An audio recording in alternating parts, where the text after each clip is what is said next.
24 नवंबर का एहतजाज पुरअमन नहीं था। पीटीआई को सियासत के लिए लाशें दरकार थीं। इदारों को भी इसकी रिपोर्ट थी, जबकि फाइनल कॉल में लाशों की सियासत होगी ये वाज़ेह था। वफाकी वज़ीर इत्तलात तातारर की प्रेस कॉन्फ्रेंस बोले कि G3 और क्लैशनकोफ लेकर कौन पुरअमन एहतजाज में आता है। सबूत बाकायदा तौर पर मौजूद हैं कि शरपसंदों के पास जदीद असलहा मौजूद था। इस नाकामी को जो सियासी इज्तिमा के नाम पर इस्लामाबाद का अमन खराब करने की एक मजमूम साजिश थी और कोशिश की जाएगी कि लाशों की सियासत की जाए। और 3-4 मुख्तलिफ ज़राए से रिपोर्ट्स आना शुरू हुई कि ये जो फाइनल कॉल है, ये फाइनल कॉल की गार्ब में कोशिश की जाएगी कि कत्ल गारत की जाए।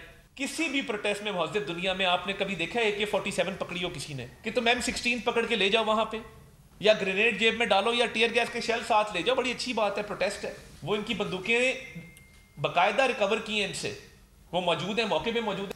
ये गैर कानूनी प्रोटेस्ट इसलिए था कि इस्लामाबाद हाई कोर्ट ने इसकी इजाजत नहीं दी। जो मुजाहिरीन होते हैं वो डंडों से, गुलेलों से, पत्थरों से, बंटों से, ग्रेनेड से, असले से लेस नहीं आते। जत्थों को आगे भेज देना, खुद पीछे रहना और बार बार कहना कि जी टकराव करो, तसादम करो, तसादम करो। सब्सक्राइब करें और बेल दबाएं ताकि कोई खबर रह न जाए।